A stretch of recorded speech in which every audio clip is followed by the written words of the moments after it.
ಕೇರಳ ವ್ಯಕ್ತಿಗೆ ಕರ್ನಾಟಕ ಸರ್ಕಾರದಿಂದ ಪರಿಹಾರ, ಜೀವಕ್ಕೆ ಬೆಲೆ ಕಟ್ಟೋದಕ್ಕಾಗಲ್ಲ ರೀ, 15 ಲಕ್ಷ ಕೊಟ್ಟ ಸರ್ಕಾರಕ್ಕೆ ಅಭಿನಂದನೆ ಅಂತ ಸಚಿವೆ ಲಕ್ಷ್ಮೀ ಹೆಬ್ಬಾಳ್ಕರ್ ಹೇಳಿದರೆ, ನನಗೆ ಈ ವಿಚಾರಣೆ ಗೊತ್ತಿಲ್ಲ ಅಂತ ಉಪಮುಖ್ಯಮಂತ್ರಿಗಳು ಡಿ ಕೆ ಶಿವಕುಮಾರ್, ಮಹದೇವಪ್ಪನವರು ಸುಮ್ಮನೆ ಯಾಕೆ ನಾವು ಕಾಂಟ್ರವರ್ಸಿ ಮಾಡ್ಕೋಬೇಕು, ನಮಗೆ ಗೊತ್ತೇ ಇಲ್ಲ ಅಂದ್ಬಿಟ್ರೆ ಮುಗ್ದೋಯ್ತಲ್ಲ. ಸೊ ಆ ರೀತಿ ಸ್ಟೇಟ್ಮೆಂಟ್ ಅವರದ್ದು. ಕೇರಳದಲ್ಲ ನೋಡಿ, ತುಳಿತಕ್ಕೆ ಒಳಗಾಗಿದ್ದಾರೆ. ಕೇರಳದಲ್ಲಿ ಸಾಯಲಿ, ಕರ್ನಾಟಕದಲ್ಲಿ ಸಾಯಲಿ, 15 ಲಕ್ಷ ಕೊಟ್ಟಿದ್ದಾರೆ, ಅಭಿನಂದನೆಗಳು. ಬಟ್ ಜೀವಕ್ಕೆ ಬೆಲೆ ಕಟ್ಟಲಿಕ್ಕೆ ಆಗೋದಿಲ್ಲ. 15 ಲಕ್ಷ ಕೊಟ್ಟರು ಕಡಿಮೆನೇ, 20 ಲಕ್ಷ ಕೊಟ್ಟರು ಕಡಿಮೆ.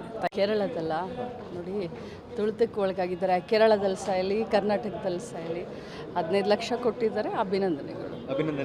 ಬಟ್ ಜೀವಕ್ಕೆ ಬೆಲೆ ಕಟ್ಟಲಿಕ್ಕೆ ಆಗೋದಿಲ್ಲ. 15 ಲಕ್ಷ ಕೊಟ್ಟರು ಕಡಿಮೆನೇ. ಕೇರಳದಲ್ಲಿ ಆನೆ ಕೊಂದಿದ್ದಕ್ಕೆ ಕರ್ನಾಟಕದಿಂದ ಪರಿಹಾರ ಕೊಟ್ಟಿದ್ದಾರೆ ಅಂತ ವಿಜಯೇಂದ್ರ ಟ್ವೀಟ್ ಮಾಡಿದ್ರು. ಸರ್ಕಾರದ ದುಡ್ಡು ರಾಹುಲ್ ಗಾಂಧಿ ಅವರು ಹೇಳಿದ್ದು ಒಂದೇ ಕಾರಣಕ್ಕೆ ಅನ್ನೋಂಥದ್ದು ಕೂಡ ಇದಾಗಿದೆ. ನನಗಿನ್ನ ಮಾಹಿತಿ ಇಲ್ಲ, ಮಾಹಿತಿ ಬಂದ್ಮೇಲೆ ಮಾತಾಡ್ತೀನಿ. ಕೇರಳದಲ್ಲಿ ಆನೆ ಕೊಂದಿದ್ದಕ್ಕೆ ಕರ್ನಾಟಕದಿಂದ ಪರಿಹಾರ ಕೊಟ್ಟಿದ್ದಾರೆ ಅಂತ ವಿಜಯೇಂದ್ರ ಟ್ವೀಟ್ ಮಾಡಿದ್ರು. ಸರ್ಕಾರದ ದುಡ್ಡು ರಾಹುಲ್ ಗಾಂಧಿ ಅವರು ಹೇಳಿದ್ದು ಒಂದೇ ಕಾರಣಕ್ಕೆ ಅನ್ನೋಂಥದ್ದು.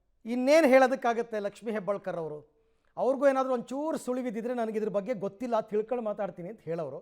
ಇಮಿಡಿಯೇಟಾಗಿ ಕೇಳಿದರೆ ಸಾವೇ ಕೇರಳದಲ್ಲಾಗಲಿ ಕರ್ನಾಟಕದಲ್ಲಾಗಲಿ ನಿಜ ಒಪ್ಕೋತೀನಿ, ಆದರೆ ವ್ಯವಸ್ಥೆ ಹೆಂಗಿರುತ್ತೆ ಅದನ್ನು ನೋಡ್ಕೋಬೇಕಲ್ಲ.